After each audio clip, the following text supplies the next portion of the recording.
links between Old and New Testament. Old and New Testament. What did you learn? we learned about the lamb and it being underground, what's it called? Checking, making sure it's perfectly inspected. Right? And how it came into the house on the 10th day, or 4 days, and Yeshua happened the same thing. Right. Yeah. The time it was slaughtered, 3 o'clock, same as Yeshua was on the cross. Okay. And yeah, all the similar symbology, similarity. the soul branch and everything was the same. What else was interesting? What was different that God used at this now, this 10th plague, that there was a difference from what happened before? Wasn't it to atone for? No, there was no atonement required because they had sinned. This was the first wonder or plague that they actually had to do something. Right? Remember, they were, tomorrow this is going to happen, tomorrow this is going to happen, tomorrow this is going to happen, tomorrow this is going to happen, and then now he says, no, now this is what you guys need to pray. Go talk to the boys, go tell them what to do, this is what you need to do so that death will not enter in your house. Okay? And we learned through that whole process and we saw how Yeshua became our Passover lamb according to 1 Corinthians. And how he fulfilled all of those righteous requirements that God had established in Torah. You see, it was not done away with, it was a picture of what was to come.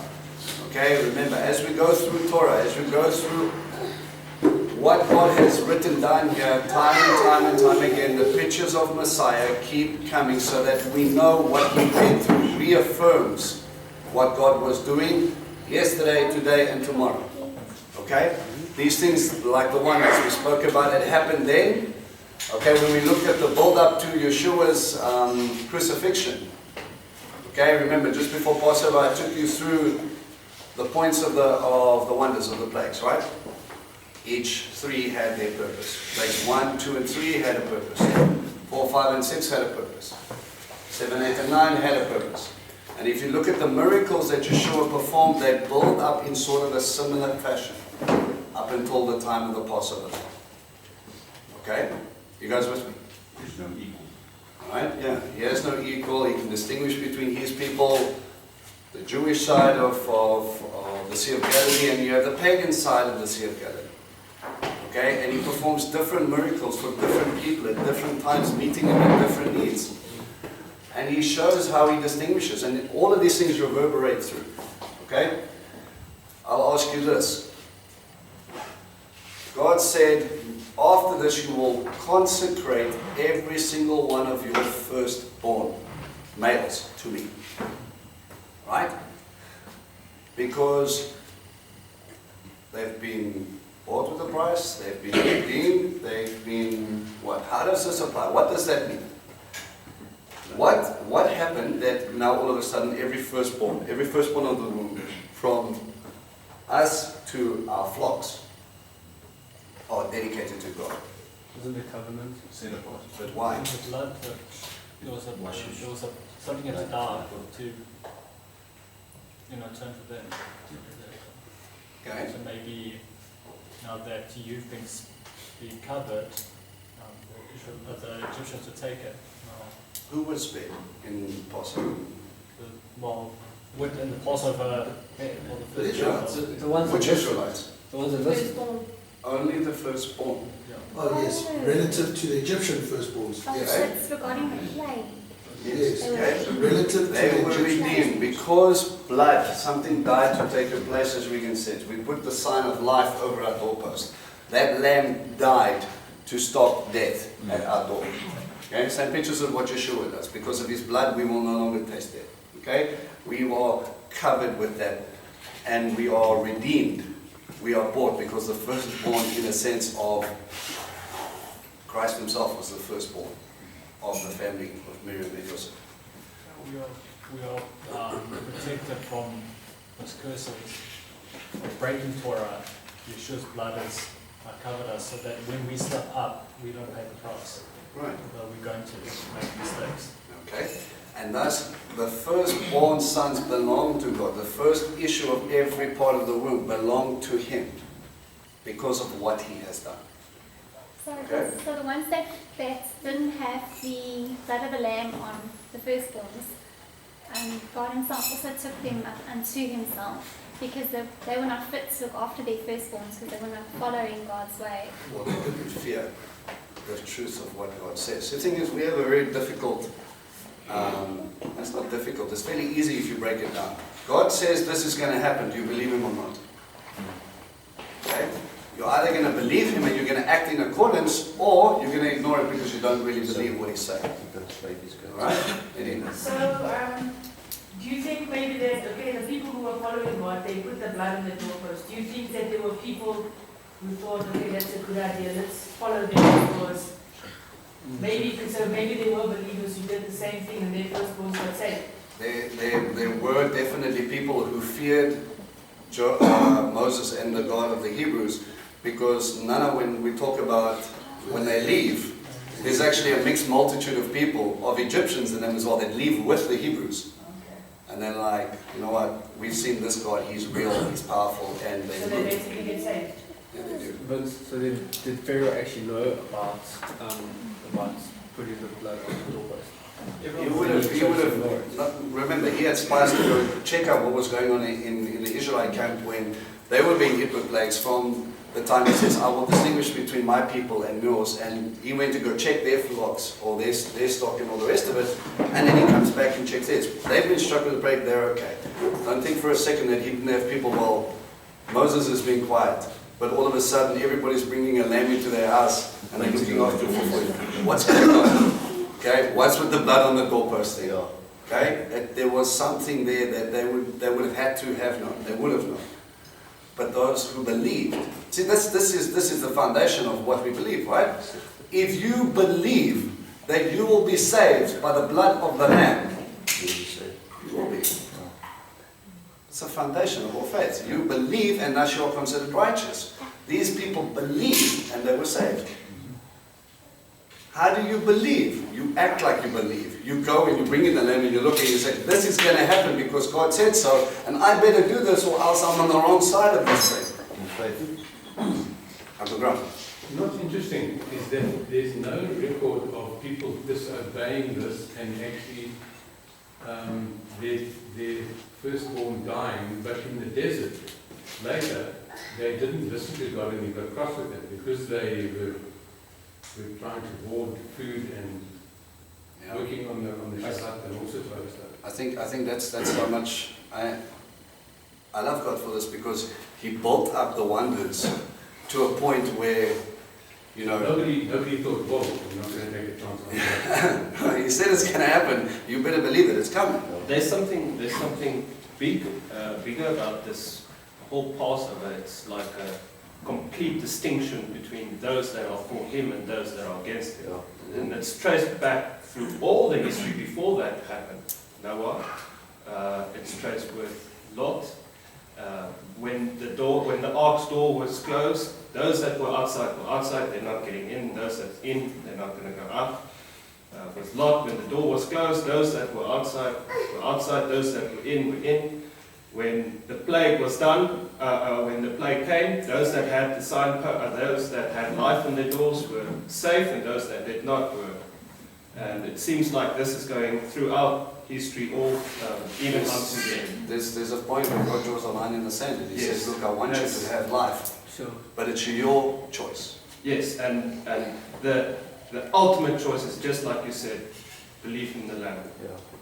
It's your choice. Believe in what He said. You have to believe enough in God that you think it is real enough that what He stipulated is worth obeying because it brings life. Yes. Okay? Because they obeyed, they were safe. Because Yeshua obeyed, we have life. But then also, the Lamb is also the Word, because the Word became flesh. So it's also saying we must believe our Bibles. This happened, and it's going to happen. This is the instruction. Yeah. God gave an instruction, He wrote it down. This will be a sign between your eyes. Remember when I put on the Tefillin Moshe? Okay? That big box you cannot get away from. It's a sign that shows you who you belong to. Okay? And this is exactly that. This is God's instruction. It hasn't changed. He is the same yesterday, today, and tomorrow. Alright? This instruction is a gift to give you life. You need to make a choice whether you're going to believe it and receive life and be protected, or you're going to take your chances with whatever else happens. You know what strikes me most about this last thing is that that's most people's arrogance. The sins, the arrogance of the fathers cost their sons their lives. Do you love your children enough to teach them and cover your doorpost? After all they'd seen, sadly the answer went, not really. Pharaoh is stronger. Medicine is stronger. The world is stronger. And yet, God again proves you're trusting in the wrong thing. So today's equivalent of that door shutting and being outside is grieving the Holy Spirit. Yeah. Once you've done that, that's the line that's been drawn. We'll have to discuss exactly what that means, because a lot of people think as soon as they sin, once they become believers, that's it, they've sinned against the Holy Spirit, and that's an unforgivable sin. But that's not exactly the case. The case is when you've been a Capernaum, when you've seen God do miracles in your sight, when you have believed, when you've acknowledged, when you've walked that path, and then you turn around and go, I don't want that anymore. There is no space for you in God's kingdom, because you of all people have seen those testimonies. You've seen the miracles. You understand Him. And sadly that happens. I've read about a guy, there were two pastors, very, very powerful guys, going out and preaching and making massive turnaround in congregations and stuff like that. 30 odd years in down the line, this guy was very, very well known. Turned around and said, "Oh, well, you know what, I'm an atheist now." This man had seen people being healed. He'd seen people's lives turn around, transformed, and he turned his back on God in a heartbeat. And, I'm not saying that that's it, God has shut the door. I believe that God still chases us down to the point, but if He disappears, if His life gets taken, He's going to have to account with all that you've seen, with all that I've invested you in. Just like He says to Capernaum, Chorazin, and Bethsaida. If the miracles that have been done in you had been done in Tyre and Sidon, they would have still stood. Sodom and Gomorrah will be judged leniently compared to what's going to happen to you. Because, and let's face it guys, many of you guys have been walking a long time. You've seen some miraculous things. You are the Capernaums of our time. You cannot deny the existence of God. You cannot deny His truth. And you cannot deny the calling He has on your life. Some of us, we were new to this. Many of you know, I've only been doing this for about 7-8 years. And He's had to show me and reveal to me and teach me about Himself, because I only knew about Him, of Him in a very abstract way, and He had to really teach me about who He is. And the more you see, the more He reaffirms, I'm real, I'm here, I care. And the best thing for you, for your family, for your children, is me. Talking about circumcision, because it's in this line. We took Jaden, we had the blessing, we know people in Jewish circles. So we start doing some things, and we have a son, and it's like, my boy, firstborn, dedication, what happens? Circumcision. And Vincent had to think really, really, really hard and go and search the scriptures and go and look at this thing and exactly, okay, what does this mean? Am I just doing this because this is what I want for him? Because now I want to wear tzitzit and celebrate the feast. Should I really do this? And I had to go and search the scriptures, and I had to go and look, and I had to go and ask. And it reaffirmed for me time and time again. The biggest point was out of that whole circumcision covenant with Abraham was that through you and your descendants, I will be their God and they will be mine. And I stopped and I thought, what's the best thing I could ever give my son? God. I will make mistakes. I will fall short of the mark. I will need God's help so that I can be there for him and be a good dad, be a good mentor. But the best thing I can do is give him God. Because when Vincent lived for Vincent acted like a schmoof. Okay, so I can teach him this because that's what God wants for him. I can teach him that. I can, even at this time of 8 days old, and I had to phone what the doctors called a moel. Okay, he's a Jewish doctor. He's a rabbi, but this guy was a GP as well as one who specializes in circumcisions. And I had to phone him up and I say, hello, okay, my name's Vince. This is the story. We're Torah observant Christians. I'm a Gentile. But I really want to dedicate my son on the 8th day. He's going to be 8 days old on this day. What's the story? And he was obviously a bit taken back. So you say, Torah observant, what does this mean? Why do you want to do this? And I'm like, no, we believe in the Messiah, but we believe that this is part of the covenant. This is what we need to do. You know, we eat kosher.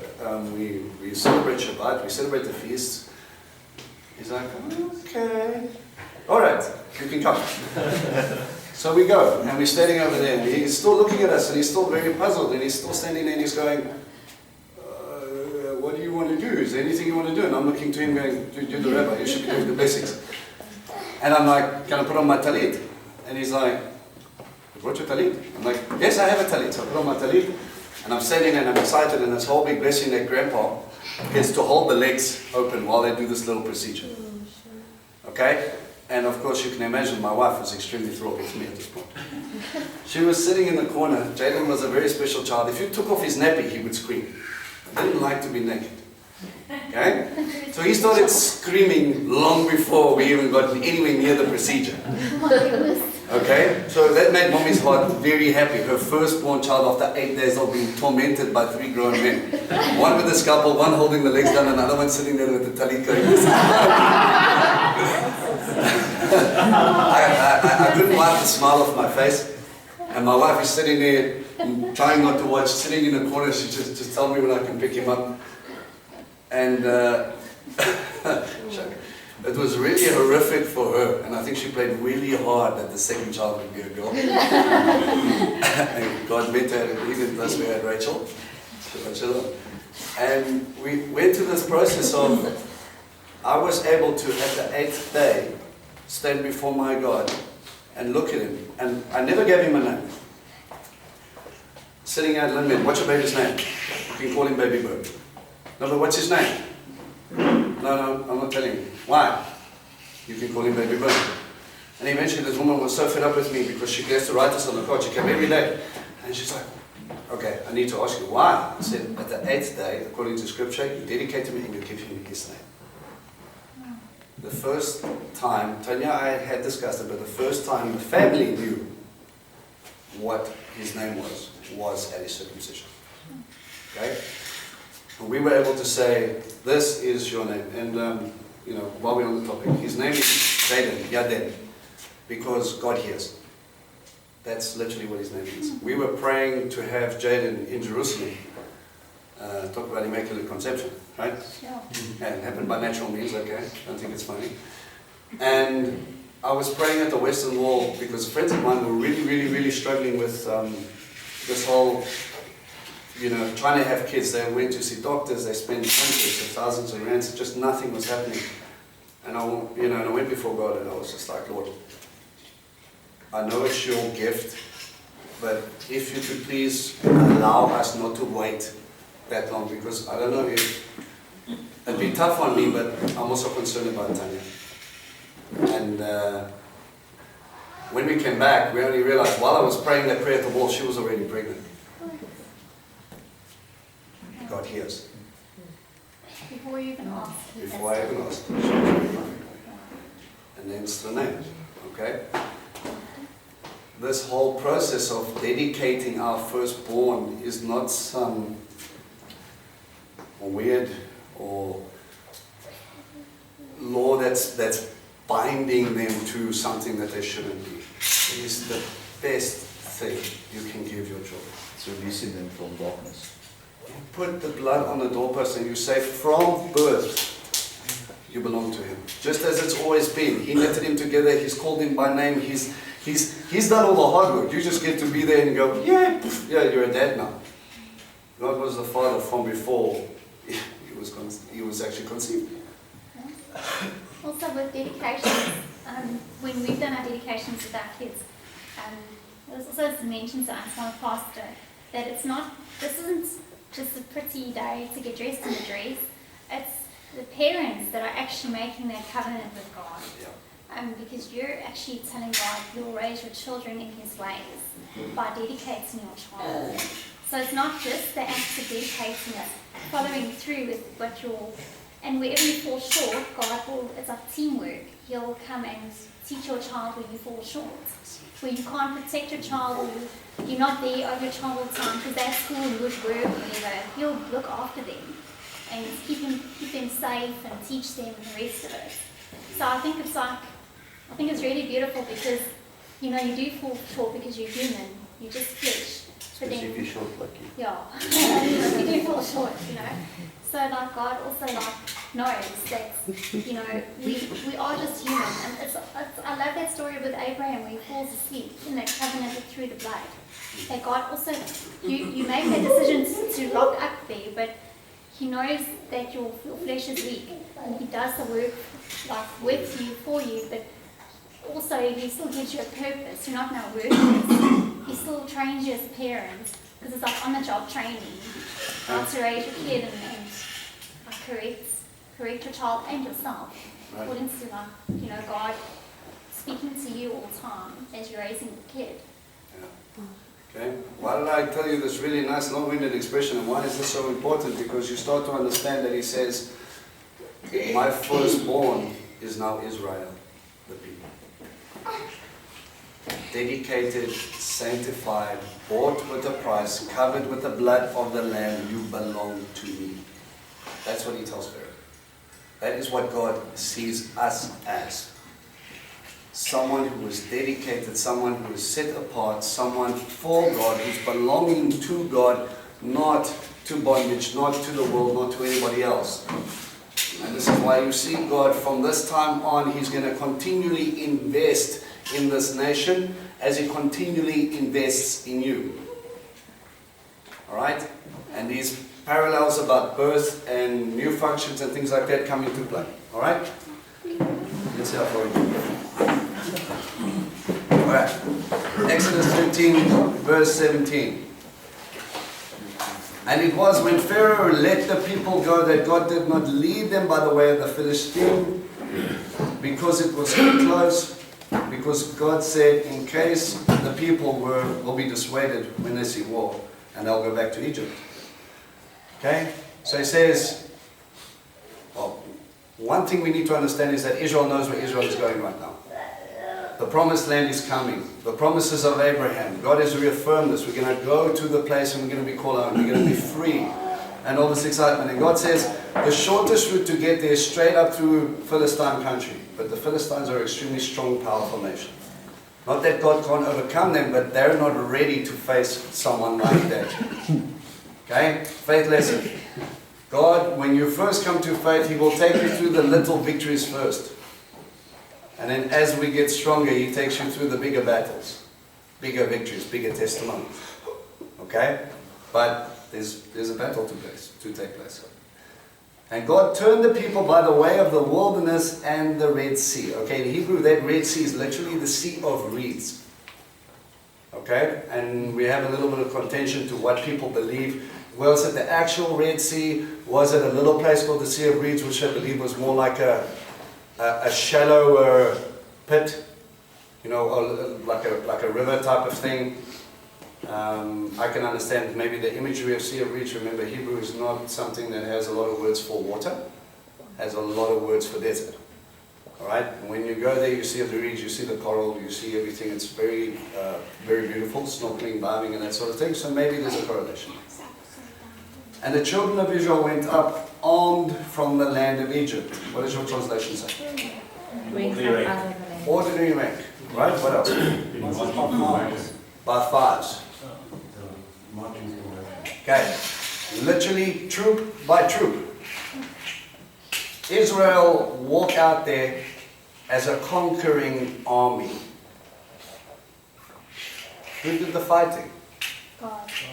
Do they have any right to go, yes, that's it, Egypt is now ours, we've conquered this place? And remember, when they're leaving, They're chasing them out because they don't want to be literally destroyed.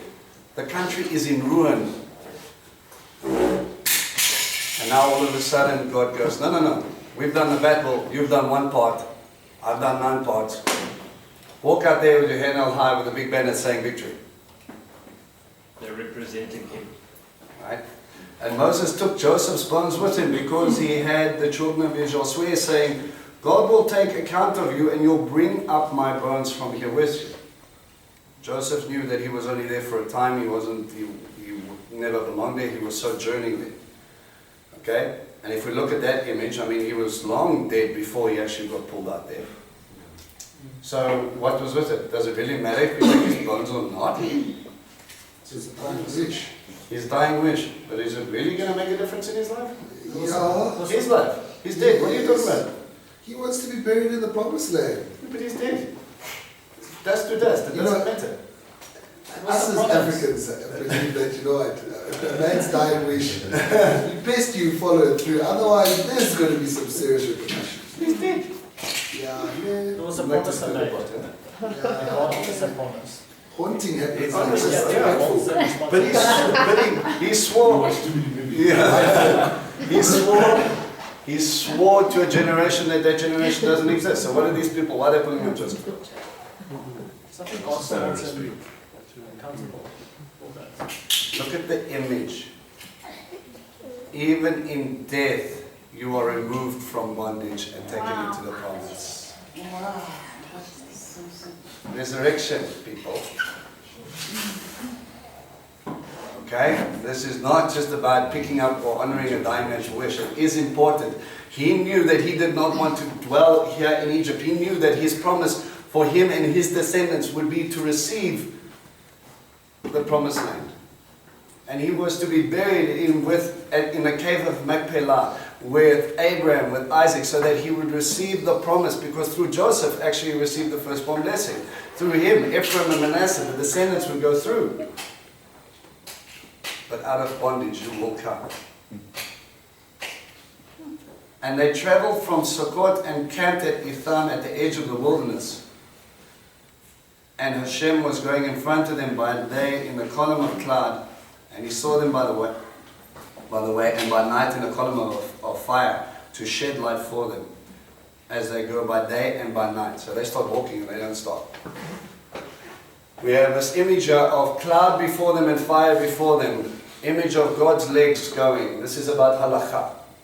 To follow something, he says, well, in the beginning, how do you know that Moses is going in the right direction? He says, he doesn't leave this up to Moses, you will follow me. And he gives him this image of, I'm walking before you. 1. Cloud by day. It's hot in the desert, man. We had the exciting experience of being in the wilderness, in Israel, in June. And wouldn't recommend it. 48 degrees. Okay? It is extremely uncomfortable. And we could run from aircon car to aircon place, pop in here, get too hot, jump in the sea. Jump out, aircon car. I've got photos still. It was 9:30, it was 38 degrees. 9:30 in the morning. That's some chili. Okay? Fire at night. People freeze to death in the desert. The temperature range is ridiculous. It is extremely cold in that place. So it's not just about something spiritual going on here, which I'm going to get into now, but there's a physical need. Okay? They were able to be kept warm, they were able to be kept cool, they were covered. Alright? Later scripture says it wasn't just walking before them, it was actually their covering. Okay? Jews today wear a kippah, a yarmulke, that little hat that sits on top of their head, right? The symbol comes from that. As God covered us then, He covers me now. It's a very beautiful symbol. I know where it's coming from. I know that I am not the be-all and end-all of my life. It's about my covering. Okay? It's not a biblical instruction, but it's a beautiful image. That's why I enjoy wearing a kippah on high holy days and things like that. Because I'm reminded, He is my covering. Okay? And when you walk and then this complete covering, this chuppah, This thing of betrothal that covers the bride. Remember when in Jewish traditions they get married underneath a covering, which is normally, or the husband they'll have like a fixed chuppah, but at one point or another the man will take his talit, his prayer shawl, and he will wrap it over his bride. She will come underneath it. As God is my covering, I now blanket her. And we are under the wings of God Most High. Okay? You see the image? It's absolutely fantastic. I acknowledge that as I take my wife. Okay? This is extremely beautiful and special, and it comes from these portions. Light in a dark place. It's pretty simple to sum up. When everything else in the world is nothing and dark, and you don't know where to, how to, whatever, God's light shines forth. So when it was cold in the desert and there was a column of fire, who got the closest to the fire? It depends how big this column is. Who had marshmallows? Oh, you roasted marshmallows on that shit. That's nice, eh? Next. This passage fits beautifully with Isaiah 4 verse 6. I just want to read quickly what Isaiah says. The Lord will create upon every dwelling place of Mount Zion, and upon her assemblies a cloud and smoke by day, and shining of a flaming fire by night. For above all the glory shall be a covering, and there shall be a tabernacle for a shadow in the daytime from the heat, and for place of refuge, and for a covert from storm and from rain. That's very nice. This will happen in the future. It's about that covering. It's about Him being not only looking after your provision, but also completely covering you in your household. Yes. That's Isaiah 4, 5 to 6. Alright. The column of cloud by day and the column of fire by night did not depart from in front of the people. This is something miraculous. God continued to walk before them. And Hashem spoke to Moses saying, speak to the children of Israel that they should go back and camp at Pi Hariot, between Migdal and the sea. First question, did God get lost? He knew exactly where. Okay, so he's saying, okay, march forth. No, we won't go there because it's a bit rough for you, so let's go a little bit to the side a little bit. And then you camp over there and you're thinking, oh, this is nice. And he goes, Moshe, turn around. Go that way. Why are we turning around? What's going on? What's God doing? Protecting them. Teaching them. Dangling a carrot. Okay? There's something in nature which is quite interesting. When there's a specific bird, I don't know which one it is, I can't remember the name. But when a snake goes up to the nest and this bird sees that the snake is about to, kill her young ones, falls down on the floor and starts flopping around like this, going crazy and everything, and then the snake looks at this and goes, bigger, it's already like easy, and then it turns around and it comes back down, and as soon as it gets close, it jumps up and it flies away to protect protect her young. Okay? God's point is we're not finished teaching yet. So he dangles a carrot in front of Pharaoh. Look, they don't know where they're going. Oh, they're lost and confused. Okay? They literally go forward, they go back, they go forward, and listen to what the text says. Okay?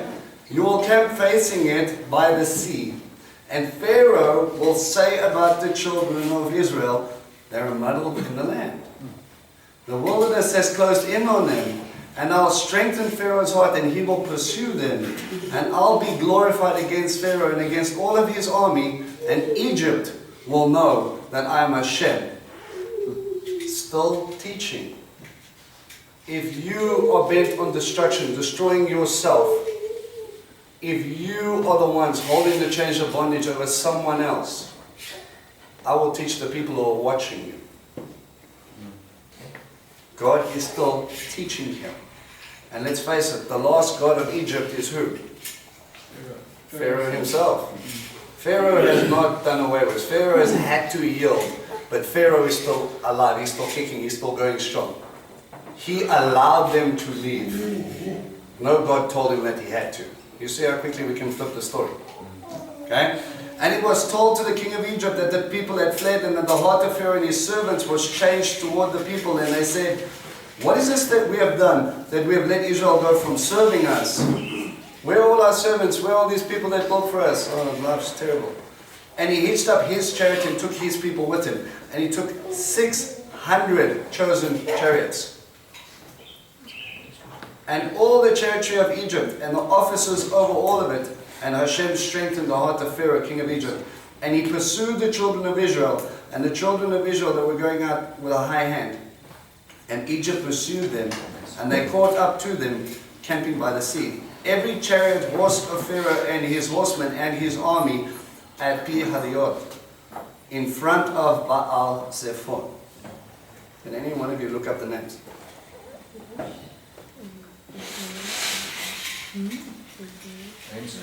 The names of the towns. Between Pi Hahiroth and Baal Zephon.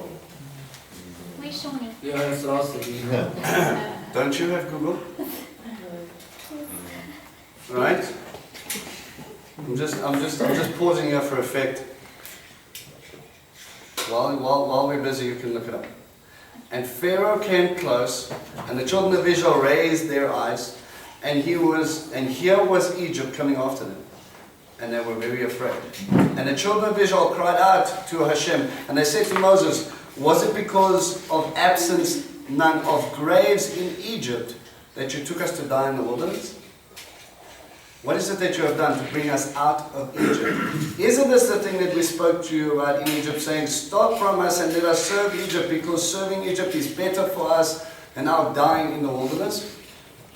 So that means they will serve, they were still doing what they wanted. After all the miracles, after all the wonders, after Pesach, everything, we get put in a little bit of trouble, and the first thing we do is moan. Was it everybody did? These people were panicking. They didn't know what to do. And they ran straight to Moses, and he goes, why don't you let us just die in Egypt? It is better for us to serve in bondage than serve God. Die in the wilderness. They're following God. They are following God. They're observing what He has said. And they said, no, it's better for us to be there. Isn't that what we do?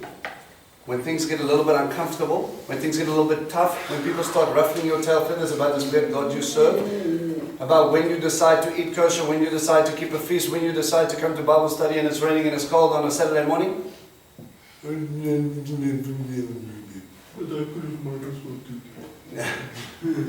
It's better for us to be comfortable dealing with what we know than serving God.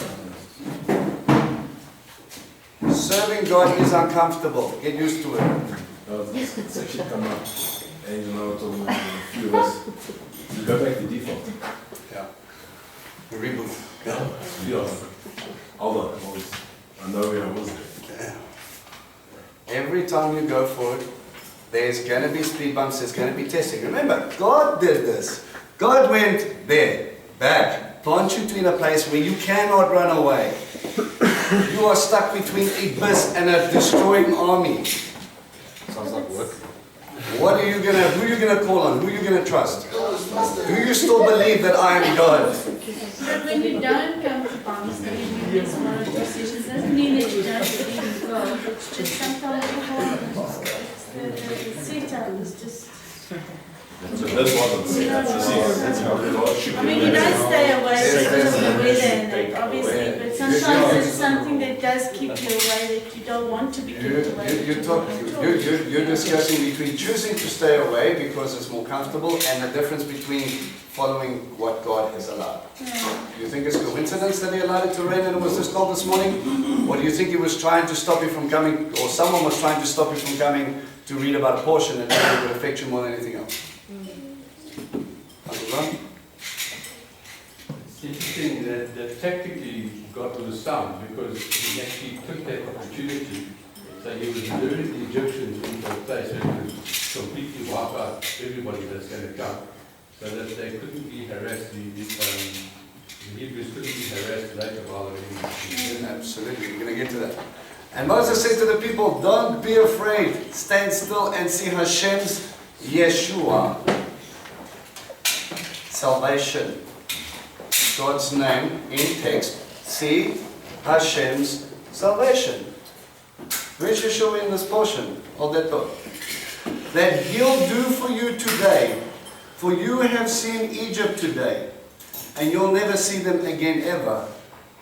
Bondage has come, but you'll never see bondage again. Hashem will fight for you. You keep quiet. I love that. You've done what you did. Now could you not God again?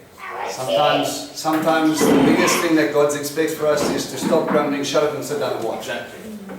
That's what they expect. You already chosen songs. You already painted your doorpost and you said that I'm the God and believe me, so Now you're gonna, do you really believe me? Do you trust me? Do you trust me enough? And Hashem said to Moses, why do you cry out to me? Speak to the children of Israel that they should move. I love that. Moses starts going, oi, what are we doing? I'm panicking here. These people are going crazy. And God's like, so why are you talking to me? Just get on with it. And he goes, and you lift up the staff, reach out your hand over the sea and split it. Like, I love that. Just lift up the staff. What's wrong with you? Just like a perfect I don't know what you're thinking of. We often forget the power of our God when we're faced with a complicated or dangerous situation. People forget that God can stop bullets, that God can stop accidents, that God can protect you in the most dire situations ever, all for the glory of His name. I told you about the testimony of that one army corporal or sergeant in last year when rockets were firing into Gaza. Okay? The Iron Dome firing off. It's an anti-rocket defense system. So it's shooting up, and it catches the rocket before it lands, does damage. Okay? They protect the areas of these people. And Gaza shoots one over, and then they shoot, and the first one misses. Okay? Percentage chance is like 70%, only 30% that will miss on the first shot. The second rocket, 99.9% will pick that rocket out of the sky. It adjusts for wind and all the rest of it. Very, very serious system. And the second rocket goes and it's thinking, okay, it's going to get it, and then it misses. There's no third rocket. And it starts sailing towards a building or a stadium or something along those lines, and it's packed with people. And this guy starts to panic, and he starts to phone their 911 services, the Edom Magan David, basically the Red Cross or the Red Star of David is what they're called. And he's like, get the people now, send people, this is going to be big, move. And this thing starts sailing, and he starts panicking as anybody would. And then all of a sudden this wind comes up out of nowhere, picks up this rocket and throws it into the sea. And he was not a very pious man by his own account. And he ran to his rabbi and said, give me a Torah scroll now. And his rabbi was like, what's going on? I haven't seen you forever. Now you want to study Torah? What? He says, you will not believe what I saw. Okay? God can do things that man cannot. All this fancy, these billions of dollars to develop systems that are intelligent, that are good. God does it with a little bit of a... What they've taken years to develop. Just so that this man would get this trust back in God, that God fights for them. Amen. And the terrorists themselves. One person from that act came back and became a sheep in the fold. So, and it's amazing to see that even the people that are pursuing it was commonly spoken in the territory at that time, that they've actually documented talking to Hamas terrorists, and it says, well, their God fights for them. Yes. Even people who do not believe in the God of Israel know that He fights against them. How crazy. Okay? Yeah. Sorry. Alright, you found it. Okay, do you want to know what Michal and Baal is? Pi Hariot. Sorry, 14 verse. We have to go back. They were encamped between verse 9. Pi Hariot and in front of Baal Zephon. Because often Pi Hariot means a place where grass like plant grows. Okay. Okay, then you've got Mouth of the Gorgeous. Mouth of the Gorgeous. Baal Zephon. Who's Baal? No, Pi Hariot. That's true. Mouth of the Gorgeous. Yeah. Okay. So it could be a reference to do with mountainous regions that was going on there. Okay. Alright. And then Migdol a raised bed within the river, Okay. and then Baal Zephon. Baal, I know is father, isn't it? That's Okay.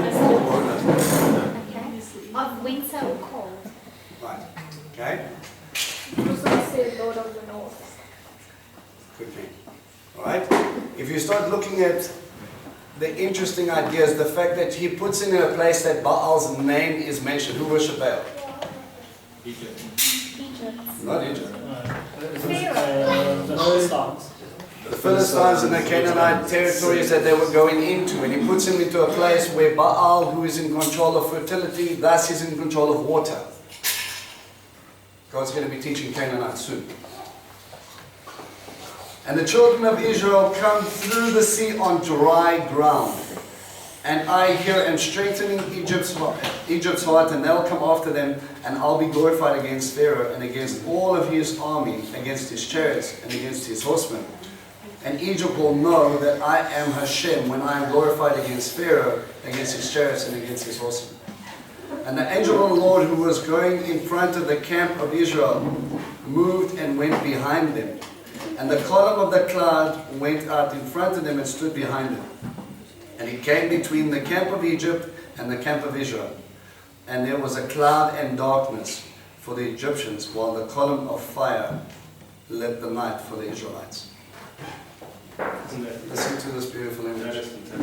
Those who pursue you for your destruction all of a sudden can't find you. There is something protecting that view, obscuring it, nothing but darkness for them. But Israel sees light. Israel sees life. Israel sees God. And people who are only bent on destruction and their own God, aka Pharaoh. Remind me of Elias, where he went and said, may they be blinded when the armies went after them. That is kind of that. There was something that they knew they were behind them, but they couldn't see. They couldn't get through this. Pinpoint. And you would think this might remind him of when God blocked out the sun for a couple of days. And turn around and go home. Yeah. And now all of a sudden he's doing that same sort of darkness again. Alright? And not one came near to the other all night. And Moses reached out his hand over the sea, and Hashem drove back the sea with a strong east wind. Remember, that strong east wind is what picked up the locusts, hey, and threw them into the sea. All night, and turned the sea into dry land, and the sea was split. And the children of Israel came through the sea on dry ground. And the water was as a wall to them on their right and their left. So they walked through the middle parting. Okay? Wind in Hebrew is what? Crossover. Ruach. Okay. Spirit is Ruach. If God parts by a mighty wind, it is His very breath. The split happens by the Holy Spirit. Okay? You go through this whole process of, I think we have to stop and consider this for a moment. No, you go first. Okay? Let's play at figures. 100 meters, maybe 200 meters, maybe a kilometer. High wall. No, long. Length. And you've got walls of water over here. Who wants to go first? Moses, you let us in. Massive. Stop and consider the reality of what this is. And there's fish there. Like you see the water, and there's like these fish going. You stand there. And now all of a sudden. There's Nemo, like lost in translation. What was it, the Red Sea? That's what it's akin to, the Red Sea, but they call it the Sea of Reeds.